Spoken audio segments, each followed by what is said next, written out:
I want to welcome everyone to Museum Studies' final webinar of 2024, What's New in the Second Edition of Managing Previously Unmanaged Collections. Ooh, mouthful. With Angela Kipp. I am Brad Breedehoff with Museum Study. Museum Study provides online professional development for people who work in or with cultural institutions. I see a few familiar participants from both our courses and past webinars in here. Today's presentation will be by one of our instructors, Angela Kipp, who is, of course, the author of the book, Managing Previously Unmanaged Collections, and co-founder of Registrar Track, whose idea is to share articles about registrars, collections, cataloging, documenting, and so on in as many languages as possible. Angela is a professional services specialist at Gallery Systems and an independent museum consultant with a special focus on science, technology, farming, and history collections. She holds a German museum studies degree and has worked in the museum field since 1998. She has worked for various institutions, including large museums, small museums, and cultural projects. For over 15 years, she was the collections manager at the Technomuseum in Mannheim, Germany. She specializes in logistics, project management, and the adaptation of technology for the special needs of museums. Angela also leads the course, Managing Previously Unmanaged Collections for Museum Study. Participants learn ways to approach previously unmanaged collections in general, and more specifically, how to get the process of managing their own collection started. In 4 weeks, we cover how to detect and manage issues like hazardous material and facility shortcomings, define a rough outline for a collections policy, lay out a strategy to process the collection, and finally, we'll think about networking opportunities and staff issues, even if you are your staff. This course will run next in February, and I will drop a link into the chat. If you are interested in ordering the second edition, it will be out next month. It is available for pre-sale now, and Roman and Littlefield is currently running their end-of-year sale, which is 35% off through December 15th.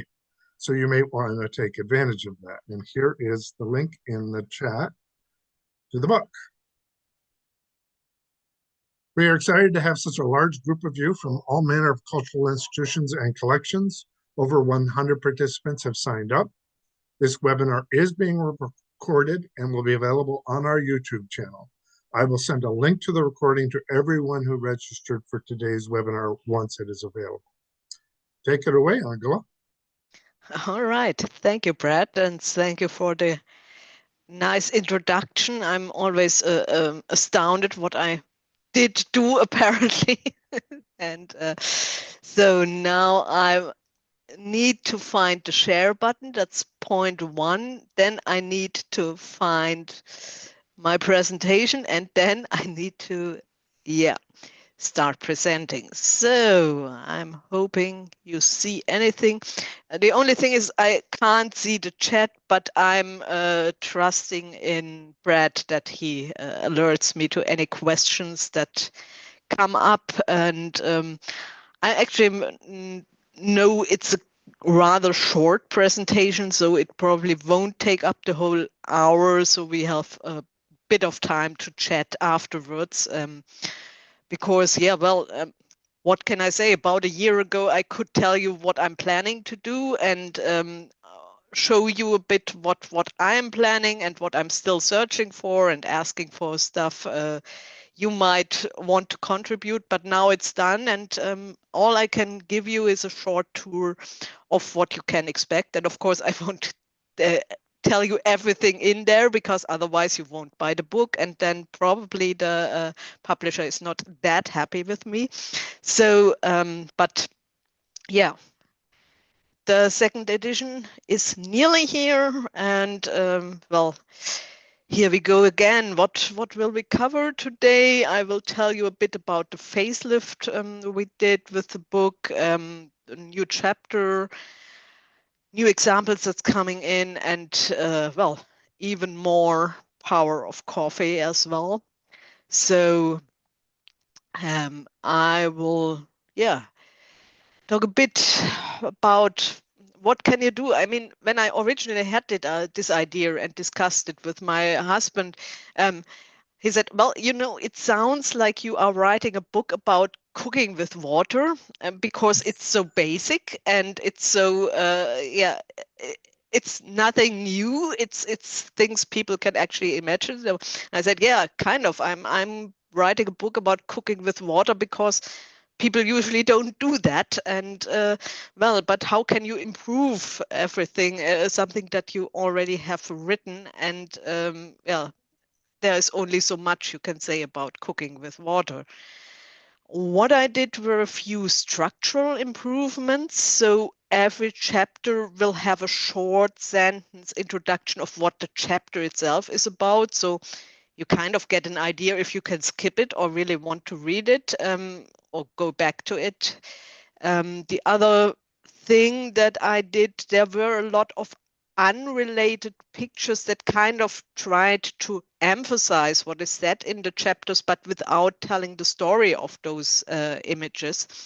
And this is something I changed in this one. So I put in more images that exemplified things that were said in the text or had a relation to real world examples in there. So this is something that will have changed. And yeah, there are kind of links to the success stories that are in the last chapter of the book. So kind of you can find where this concept was put into place in the success story of this and that museum in the last chapter. So kind of bit, yeah, linking those parts of the book closer together. Other improvements, I try to be more concise in the language, at least I hope, because upon rereading the old text, a lot of it sounded very German, and Germans like to have this really, really, really long-winded sentences, and you have really no idea where you are getting it until you are at the very last part of the sentence.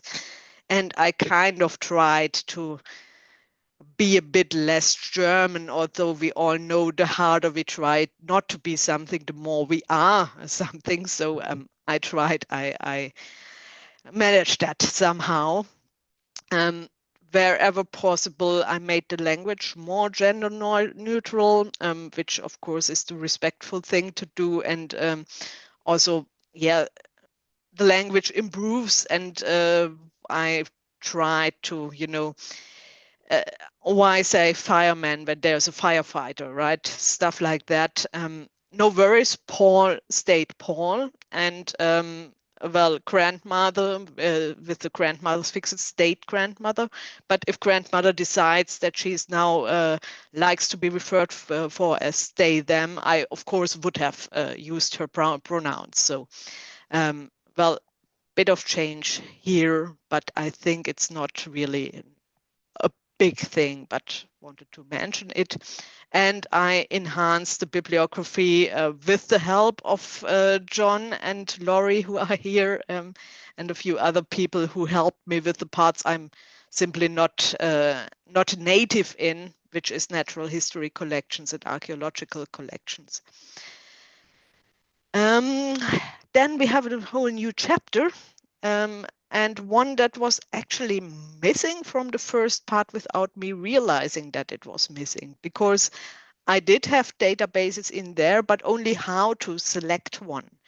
And I was thinking, if I want to enhance this edition, the most natural is putting a chapter on databases there. One, of course, because I now work for a database company, but it's such an integral part of collections management is working with a database. And also a problem that people often face is that they work with a database, and there are things I think I have learned in all my years in museum and now on the job about databases that are perhaps interesting, and also avoiding certain pitfalls when working with databases. So it warranted to put a new chapter about this in, which is called "Let Your Database Be Your Friend, Not Your Worst Enemy." And anybody who has worked with databases probably had at least one in their professional lives that was kind of more acting like an enemy than a useful tool. So, what is this chapter about? It will talk about the common field types like checkboxes, drop downs, thesauri, things like that. So, what are common fields? What are common uses of those fields? And yeah, what are they good for? What are they perhaps not good for? I mean, my stellar example is to have a checkbox. It's contains toxic material or not. Uh, it's a deadly checkbox because if it's unchecked, does it mean this doesn't contain poison? So it's not out to kill you? Or did you just not check if it doesn't contain poison? So stuff like that. Things where you perhaps think, okay, sounds like a good idea to have a checkbox just to realize, oh no, this thing is out to kill me. So better have a drop down with it isn't checked and for poison, or it contains poison, or it doesn't contain poison. Stuff like that. So things about fields. Um, then about handling information, you have about all these people that you have in your database that have a relationship to your objects, a bit about that. And basically how not to reinvent the wheel, to how to look for help in setting something up and not doing everything from scratch, but looking at what others did and how you can help yourself. So that's basically that. And then a big part will be about dealing with inherited database messes. So you have this messy collection, but you also inherited a database that is all but helpful. By the way, the lady here in the picture is my mom. Hi, mom. So what can we have in kinds of database messes? I separated 3 types of messy databases that are out to be your enemy and how to deal with them. On the one is basically where the database is the wrong tool. That happens when some people started with a database that was designed for another purpose than a museum purpose.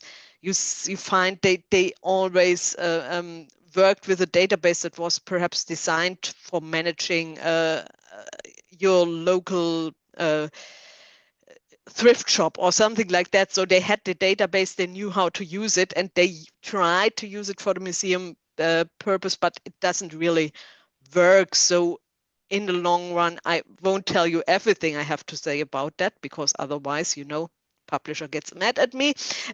But basically, where you have to think about how can I get my data out of that and into a system that really works for you. The other possibility is you have the right tool, but it's set up in an all but intuitive way. So while it is a database designed for managing a collection, it's not really set up in a way that it helps you, it hinders your work. And how to deal with that, how to separate data, decide on fields you want to fill, perhaps use fields differently, and so on. And the last possibility that you could have is it's the setup is all right, but what the heck have people before done to it? And how did they cram data in there that is somehow related to your objects, but you are absolutely not sure what they try to achieve?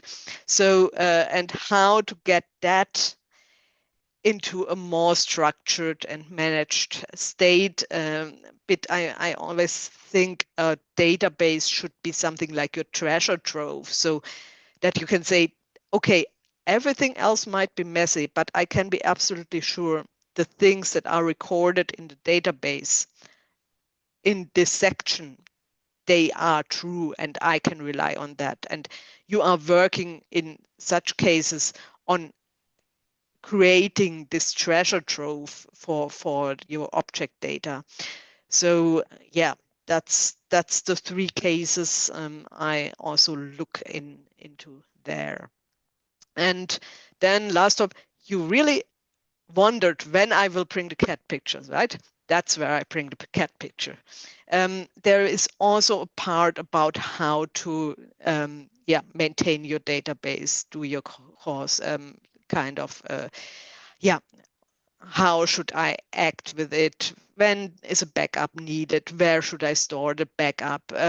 And also how can I prepare myself for the event that I can't access my database for whatever technical reason? So a bit, not really going into tech talk, because I always say I don't want to duplicate what is already said elsewhere, but kind of giving you ideas. What does it mean to maintain a database? So that's basically the run through to the new chapter. And I'm very happy that, again, I have some new exciting examples. So we have a couple of new real world examples and more success story, especially since I wanted to help people who have really collections that don't come from the background I have. So who come from natural history, who come from archaeology. But my problem always being, you know how the book is written. So if I write about finding your leg through a broken through a messy floor, you know that I've been there and done that. If I start writing about tackling a natural history collection, you will absolutely realize it's not a real thing. So those parts had to be done by other people, and I'm really glad that I found, at least for archaeology and for natural history, a few examples that could back that up. Real world examples, that's the little boxes that are inside the text that kind of exemplify some of the things that are already said in the text. Here we have one from the Hastings Museum and Art Gallery, who basically had a collection in a side room that was said to be 251 objects of boxes of archaeology, um, which of course is really how much more ballpark can you get than to say 251 objects of archaeology? And of course, in the process of organizing that, they realized, and it's not even only archaeology, it's also natural history, minerals, some social history thrown in between, and getting that organized in a way that they can even access the storage this is in. It's a great example, and I really love that they shared it with us. Then we have two examples of the Historical Museum at Fort Missoula that kind of deal with more of the object location naming problems that you can run into if you are a long-standing institution, and people had their very own ideas how to name locations, and also very own ideas how to record that in a database. So we have two examples of what can go wrong and how to tackle that. And last but not least, the Emily Dickinson Museum, who basically are a good example of that you shouldn't give up, that even if your grant application are rejected, you just try it again, and they get the story has a happy end. They get the grant to get a full inventory. And this is also one that it comes as real world example, but then comes also as a new success story, so a longer story. In there we have 4 new examples. I left the old examples in and just added the new one because each of them, there was none of these examples I could take out. With the real world examples, I really took out some of mine when there was a better example by someone else. But with the success story, all of the old ones are still in there.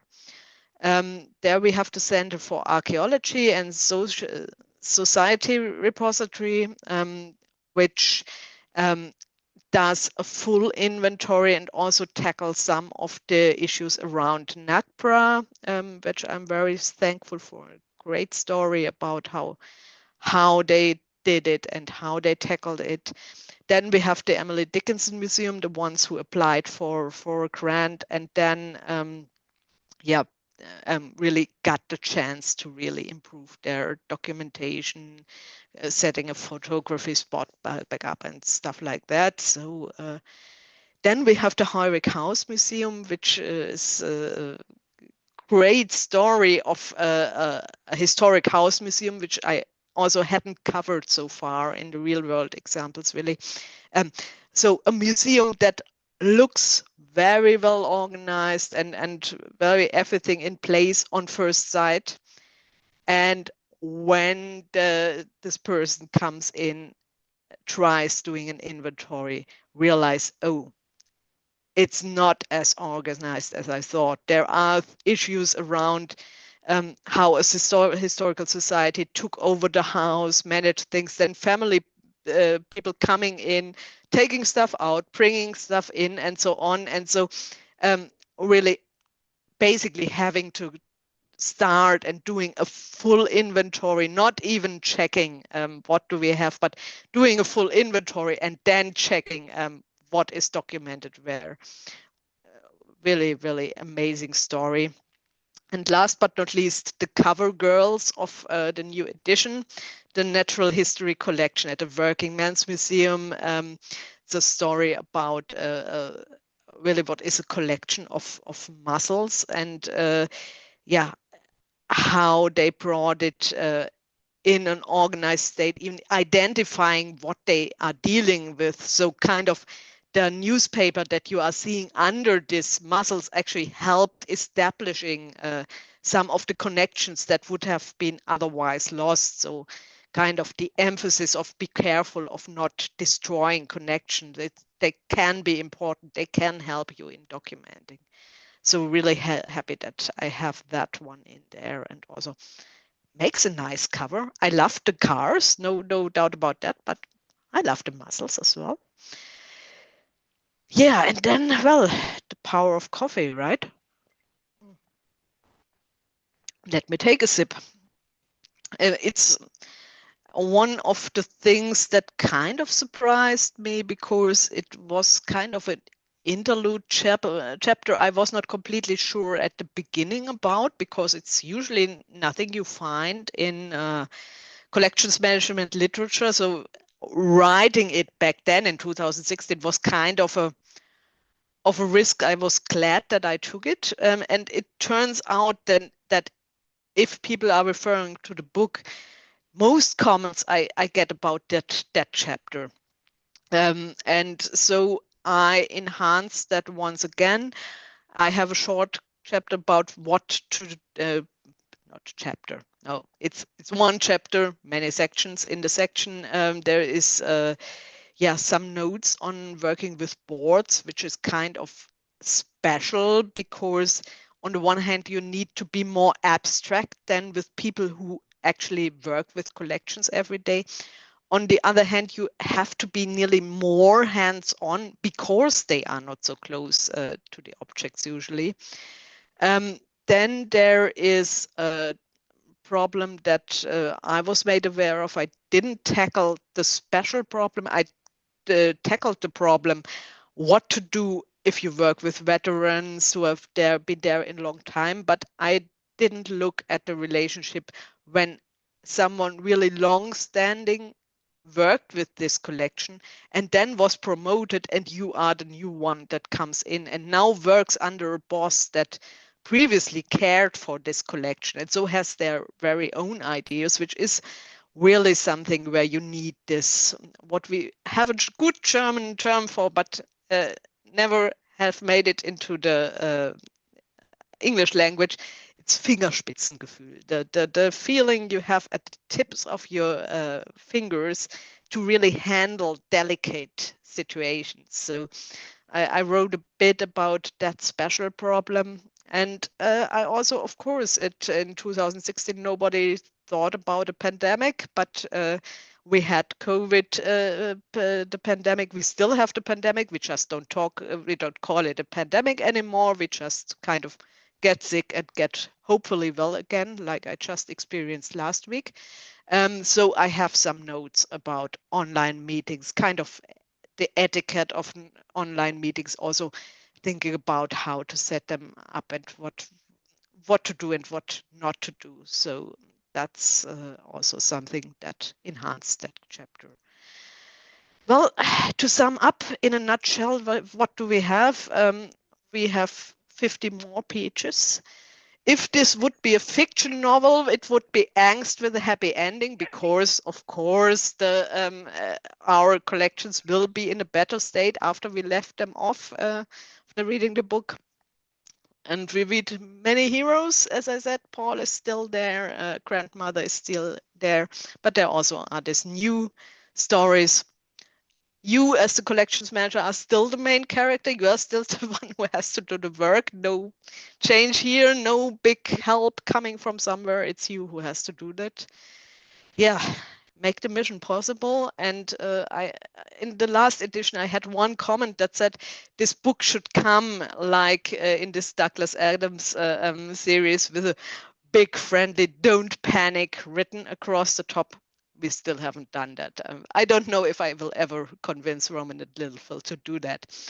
And yeah, usually we wanted to have it out end of November. Then there was some things in the typesetting that were like, especially at one point, there was a sentence that started and then three figures came in and then the sentence went on and stuff like that, and which meant they had to set it again because I said better not that.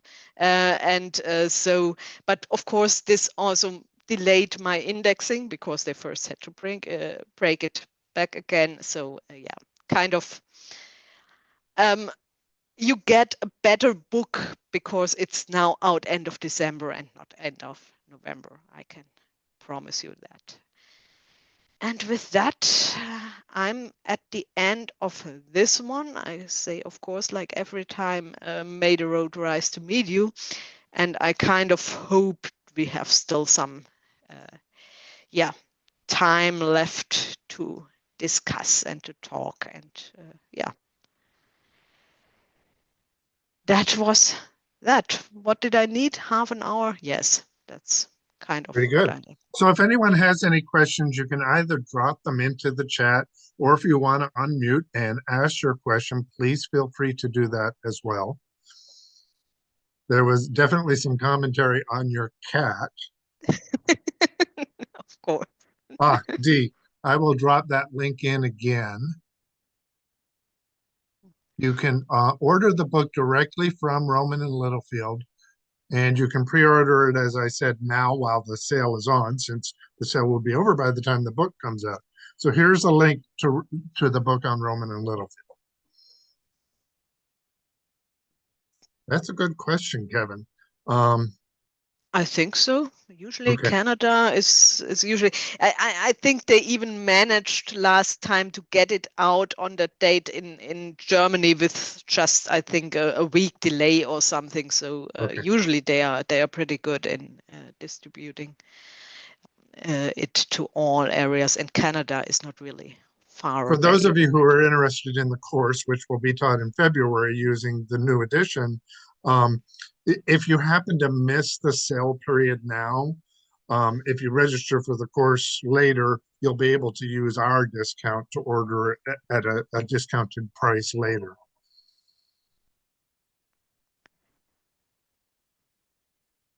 So, what is everybody at? Do you tackle some unmanaged, interesting collection or? I saw you talked about the different angles you were approaching dealing with databases, and the first one was when it's just the wrong vehicle for what they're trying to accomplish. I saw a great example of that on one of the listservs, I think yesterday. Someone had a database that was done in Word with a different page for every object, and I think they said there were 30,000 objects. And they Oh, wanted and they wanted to know, help, how do I get this out of Word? Oh, do I good. feel for them? Oh yes, I also feel for them. That's yeah, it's not even in Excel. It's always easy if it's in Excel, but if it's Word, it's Well, Yeah, it that's wasn't a even Excel. They were like, if yeah, you could even just get it to Excel, it would be better. But how do I get it out of Word? yeah. Oof. I mean, it's the old joke, right? If to someone who only has a hammer, every problem looks like a nail. And so, if you only know Word, that's probably the thing you do. But it's my answer to that would probably be found that okay, yeah, just find people, have an online database, find people who will just look at Help the you answer. page, type it in, and yeah, set it up in a way that you see fit to the data that you have. That's an interesting solution. If your only option is to do each individual page into the database, crowdsourcing that would be an interesting way to do it. You have to be Yeah. careful how you set it up, the parameters and instructions you use to set that up so that you end up with data that is entered consistently. That's the point.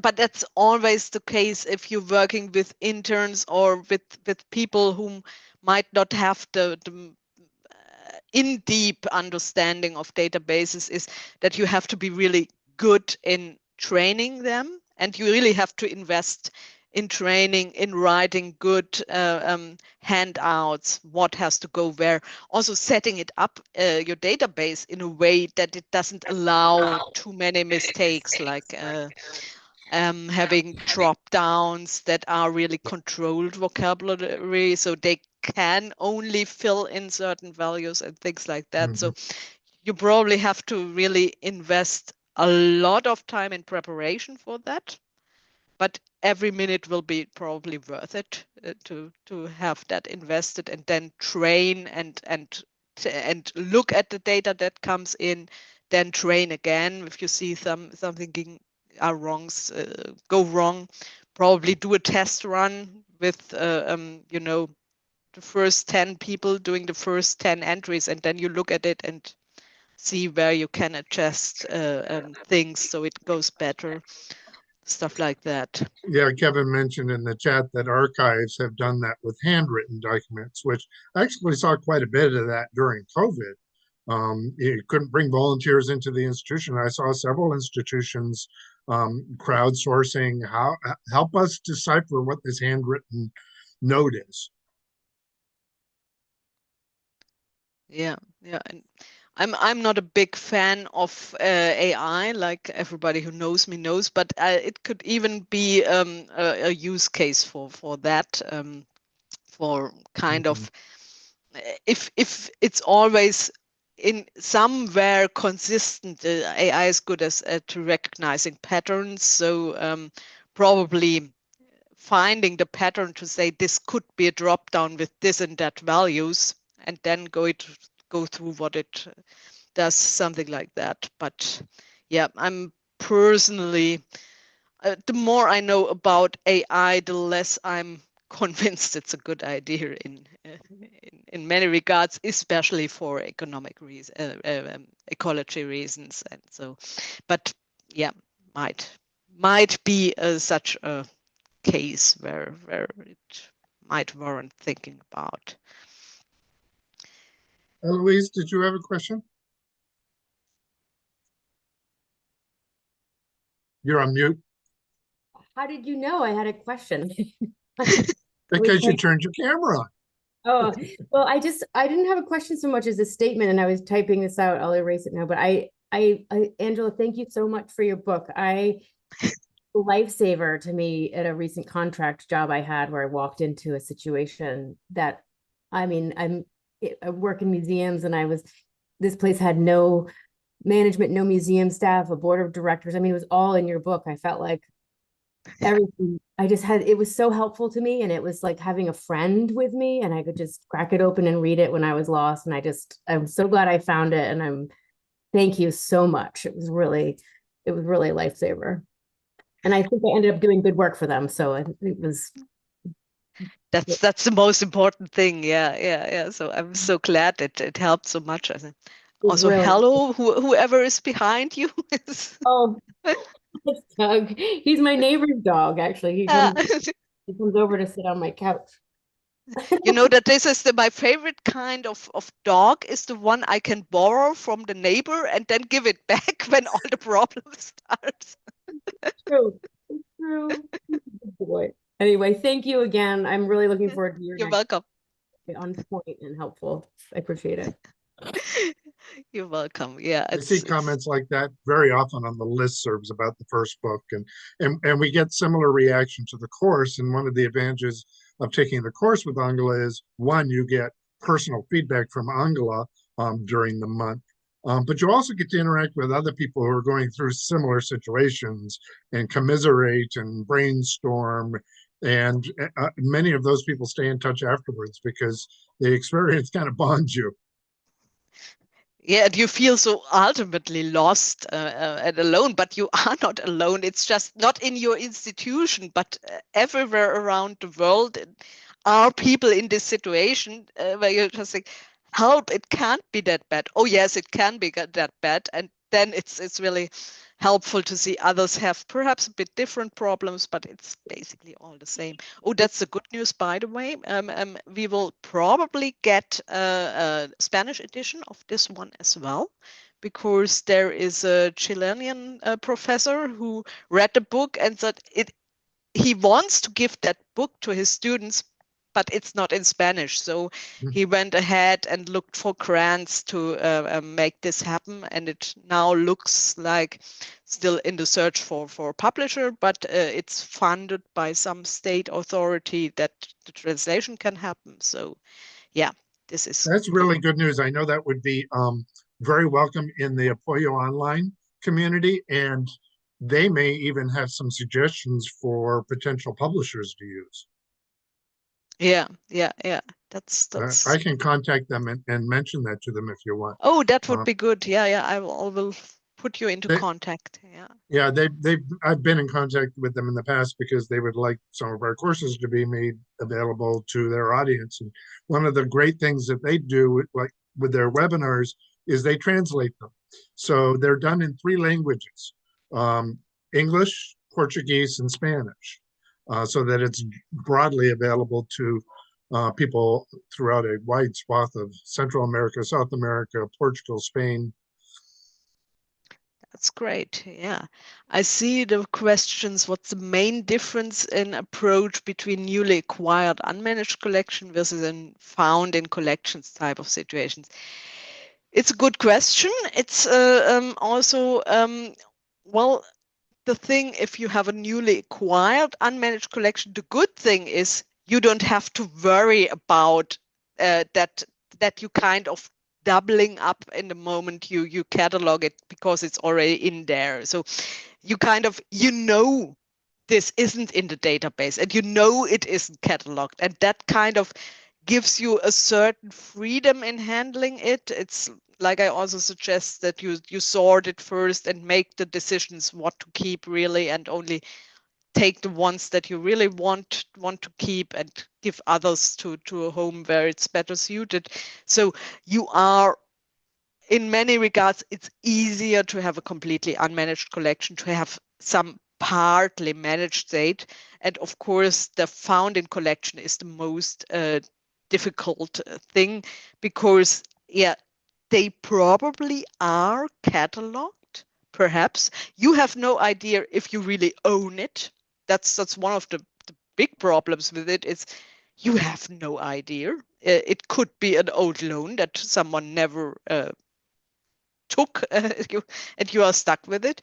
So you kind of you have to do more with the found in collection in kind of diligence, but you might want to record it with a new temporary number and then try to reconcile it. You might want to search for it. It really depends on how big the pile of found in collection thing is. So yeah, it's the found-in collection is a special case of the unmanaged collection, and perhaps the most difficult one to have, I'd say. And also more common than you might think. I see a lot of large institutions who are very interested in your book because they find a piece of the collection that was just never dealt with. for whatever reason, didn't have time, didn't realize it was there, someone new comes in, or oftentimes they may be gifted an entire collection from someone. Yeah, yeah, yeah.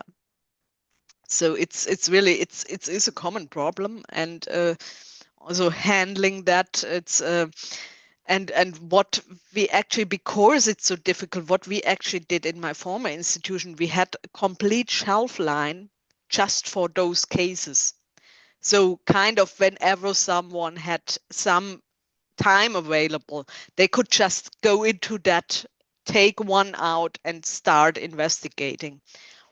What also helps is having set up a kind of area in your database, if it allows for it to go over a certain process with each object. So kind of uh, taking the object and giving it a temporary number, and then go, I have checked the archives, it wasn't there. I checked the inventory book, that wasn't there. And so go always do the same steps with every object. So you don't kind of leave off, but you can say, with this, I stopped at this step, and next one who can take up step. Okay, they check the inventory book, they check the archives. I will now check the old exhibit information, and then check that box, and so on. So yeah, kind of making a workflow for them. So say no at the donors. Yeah. It's a common problem. Yes. All right. Any more questions either about the book or Angela's course that she'll be teaching in February? If you have questions about um, what the course is like, the course is 4 weeks long. I think we're scheduled to start February 3rd. It's all online. There's only one scheduled component each week. We have a 1 hour chat each week where we all get together. Other than that, everything is online. So there are lessons from Angela, there are readings both from the book and other sources. And then there are weekly passive discussions and assignments. And we have a lot of fun, don't we? We do. We do. Angela is always fun. Her courses are a joy. John Simmons, who's here as well, his courses are similarly fun.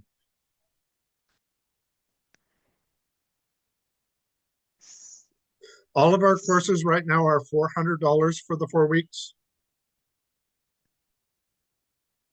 And some How of our long courses use a textbook. This, of course, is one of those courses that uses a textbook. About half of our courses use a textbook, and most of the textbooks that we use are from Rowman and Littlefield, and then therefore can be purchased with our discount.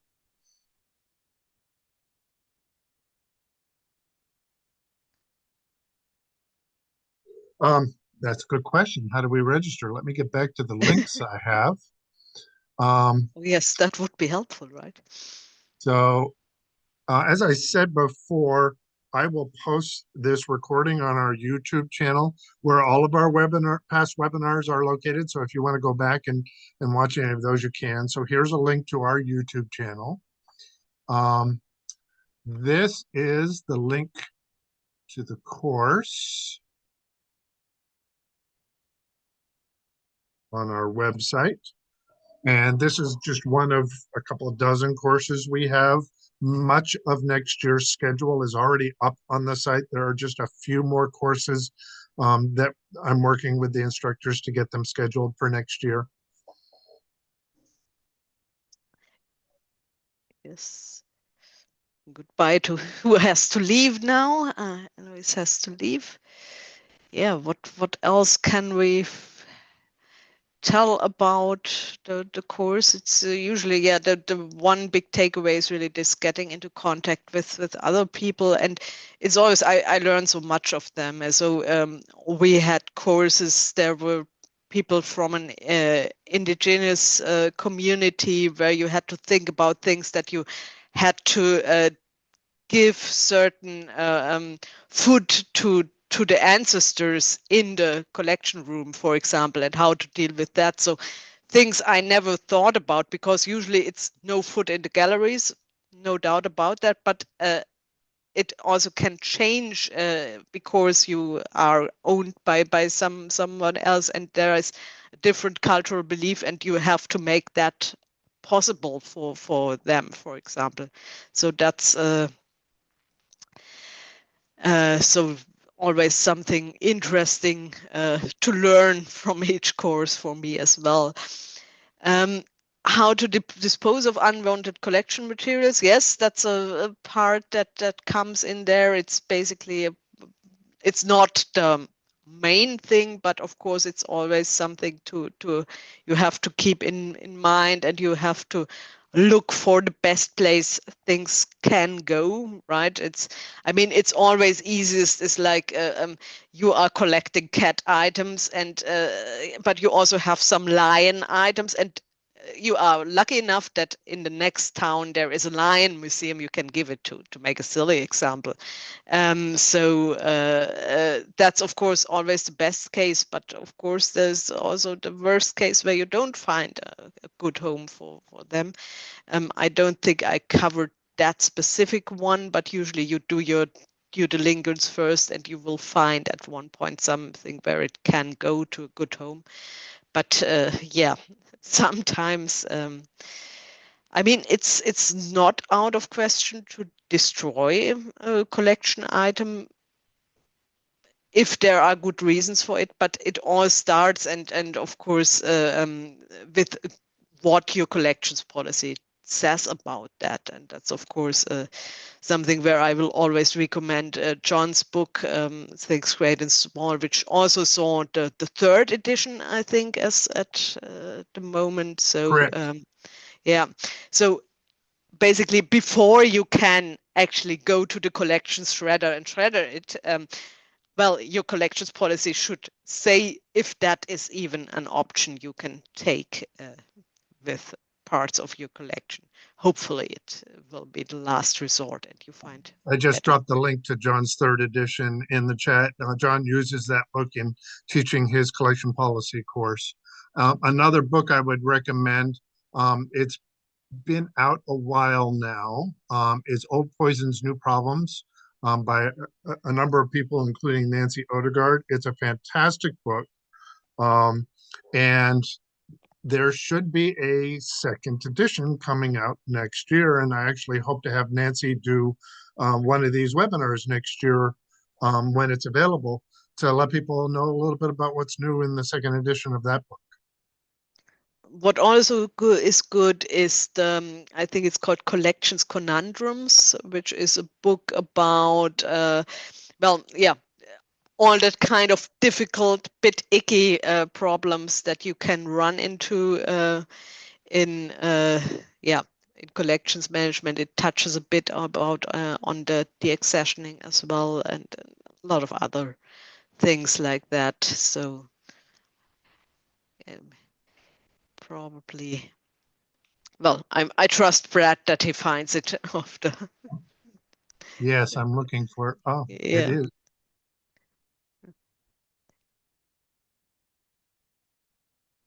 Collection Conundrums is Rebecca Buck and Dean Yeah, right. Gilmore. And Yeah. it is, Of course. unfortunately, it hasn't been updated in quite a while, but it is still a really useful book, in part just to see the process that they lay out for how to go about solving what seem to be unsolvable problems. But very interesting book, I agree. Yeah. I hope they will get a new edition of that at one point as well, because I think it came out about a year or two before the first edition of Unmanaged Collections. So Earlier than that, 2007. oh, Yeah. okay. Yeah, I'd love to see a new edition of it. Yeah, really would be worth it. Oh yes, the Connection to Collections care webinars, they are also very good. I see that mentioned by Dee in the chat. Yeah, Angela has done those. You have too, John, haven't you? Yeah, and also I post a lot of them in the course, because they are just, even the older ones, they are still so good for especially when you have a really specific problem. first go Mhm. to collections care and look. Like It's so mold.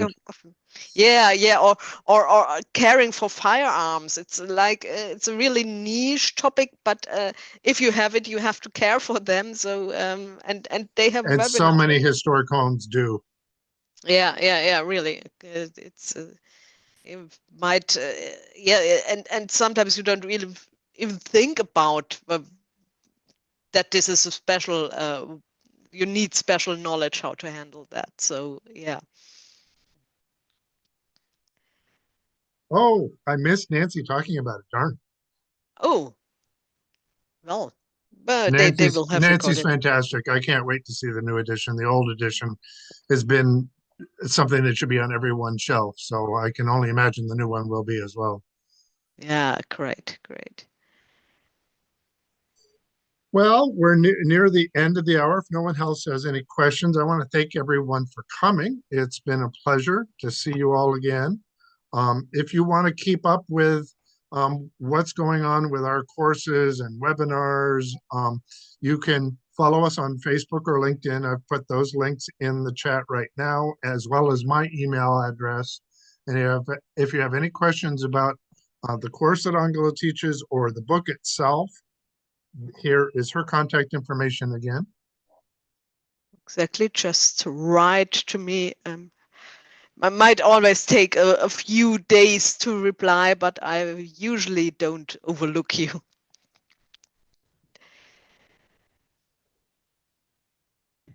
It's nice to see that people in the chat recognize each other. Yeah, I mean, when I put this together, I thought about what can I talk about more, but basically it's just it's all in the book, and yeah, so really, yeah, but if questions come up, you have my contact details. Just write them up, and also I think nobody is really sad that something is shorter than anticipated. Usually those online meetings run over, and then you are like late for the next one. So. Oh, you're from the Walders Museum. That was great. Yeah, thank you. Hey, yeah. Of course, I'm happy about everybody who pre-orders because that will tell the publisher they did the right decision and hopefully they then listen to other ideas or stuff like that. So, yeah. I've got to pre-order mine, so I have it in time for the class in February. We Oh, already have yes. we already have someone signed up Oh, that's good. That's very good. from New Zealand. Oh, nice. Oh, then we can again juggle around with the time, probably. Yes, that's always the challenge. We just had Yeah. one from New Zealand, but we did it evening here. It turned out to be middle of the afternoon or middle of the day there. Oh, Um, good. and initially, we thought we were going to try and do it on a weekday so that she wouldn't be on her weekend. Turns out weekend she's at work. In the middle of the week, she's at home. So she wanted to do it on the weekend. So we ended up moving it to the weekend. Great. But Yes. yeah, but that's one of the fun things. We do get people from we had people from 6 continents sign up for the webinar today. And that's Wow. true of our courses. We get people from all over the world, and it's really interesting getting them to meet people from other places and hear about their challenges and ways of doing things.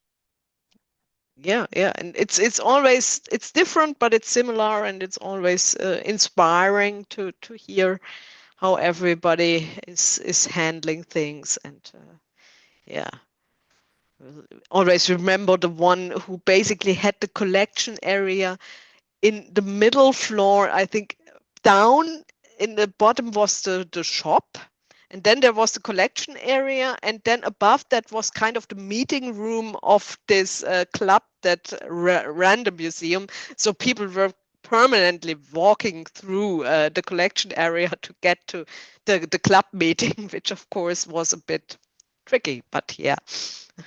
I've encountered a number of collections through the courses where there is constant traffic and they don't have a way to stop it or to put a security door on the traffic.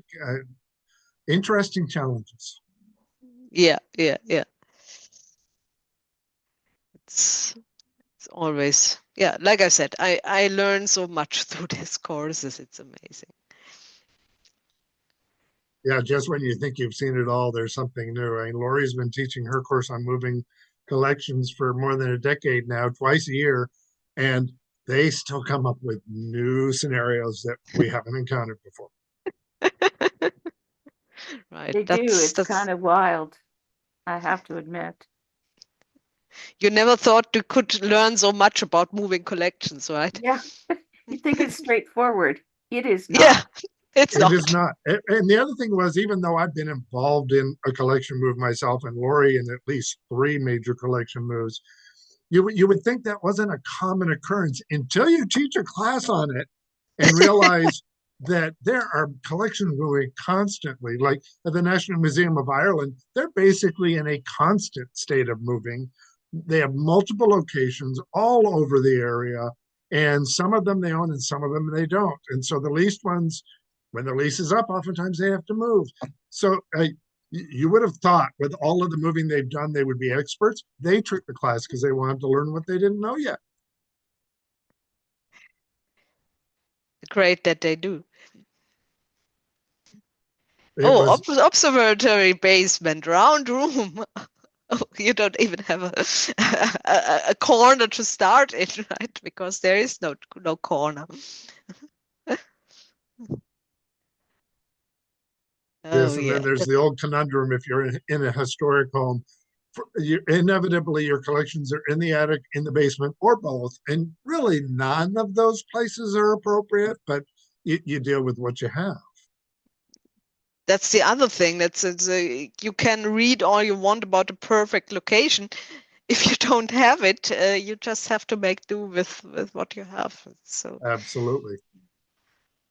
kind of what started the book, that you get all this best practice, how to do it books, but you don't get but it's not quite there.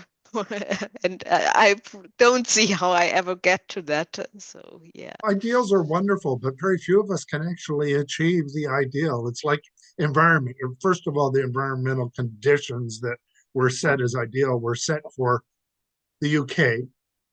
Much of the rest of the world is not going to be able to achieve those conditions easily, if at all. And second of all, why does that cost a lot of energy to maintain those conditions? Yeah. Yeah.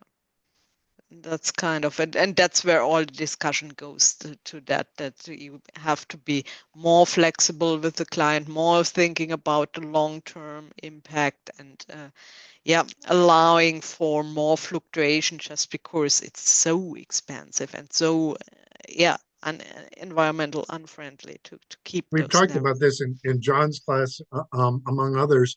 One thing that I think it would be nice if databases is included is what conditions are necessary for a particular object.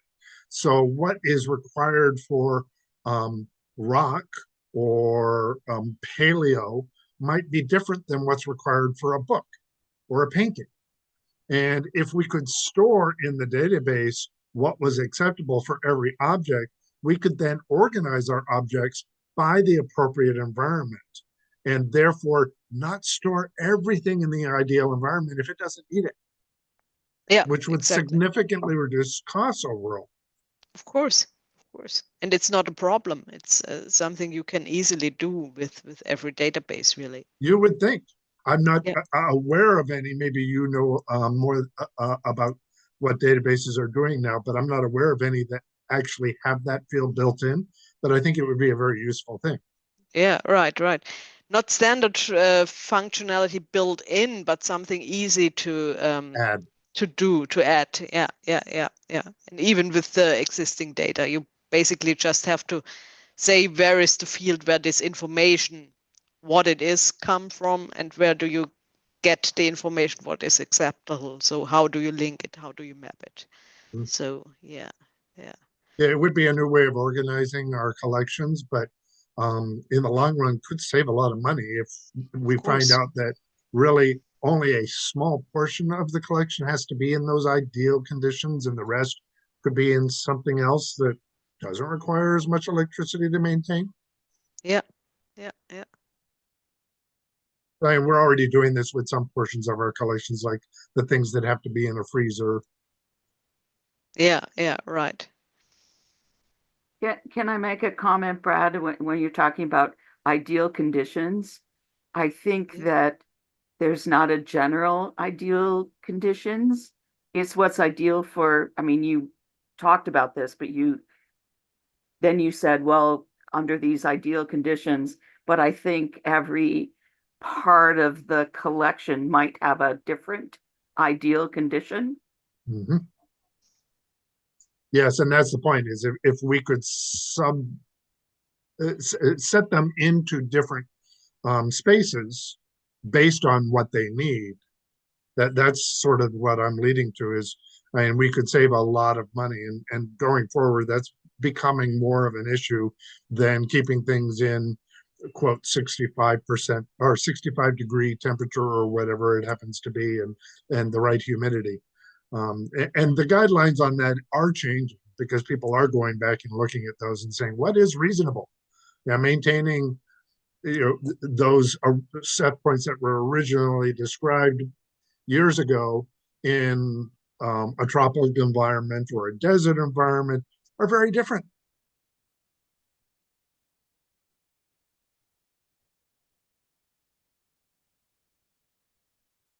All right. Well, I think we can cut it off here. And I think so. thank you We so now much. did our our Yep. due diligence. We managed to do 2 hours, 2 minutes after the hour. Thank you for doing this, Angela. I know there was You're a welcome. lot of interest in the new edition. Clearly with 107, I think now people signed up for this. 108, because someone was in here I didn't have on my list, Julianne. That's great. That's always great. So, yes. Then I'll say, yeah, have a nice rest of your day, evening, wherever you are. And yeah,